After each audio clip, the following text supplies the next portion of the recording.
In today's video, I'm going to teach you how to type the euro symbol in Gmail. Whether you're drafting an email to a business partner or simply discussing European travel plans with a friend, knowing how to add the euro sign with ease can be a real time saver. So let's dive right in and walk you through this simple process. First, you'll want to open your Gmail account.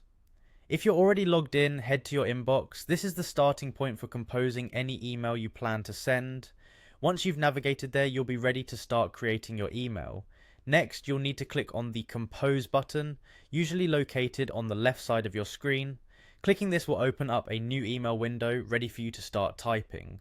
Now let's focus on the body of your email. This is where you'll be inputting the majority of your content, including the euro symbol. Typing the euro symbol on your keyboard can be done by pressing a combination of keys. On most keyboards, you'll press Ctrl plus Alt plus 4 simultaneously. This keystroke should automatically insert the euro sign, Jaldiu, right where your cursor is placed.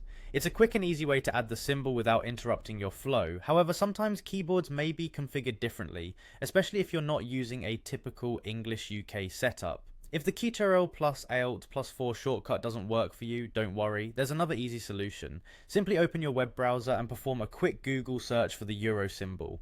Once you see it, select it and use the copy function either by right clicking and choosing copy or by using the keyboard shortcut Ctrl plus C. Head back to your Gmail email draft and click into the body where you'd like to place the symbol. Then paste it using Ctrl plus V or by right clicking and selecting paste. This is a reliable method, especially if you find yourself needing to input the euro symbol in other applications beyond Gmail. These tips ensure that no matter your keyboard setup, you'll have a way to add the euro symbol quickly and efficiently. Knowing these shortcuts and tricks can significantly enhance your productivity and convenience when working with currencies in emails.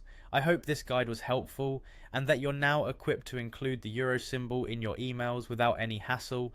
Keep this trick in your toolbox for those times when you need to reference any euro amounts or make cross-border transactions clear in your communications. Thanks for watching, and be sure to check out more of our quick and easy tutorial videos to create the most efficiently crafted messages possible.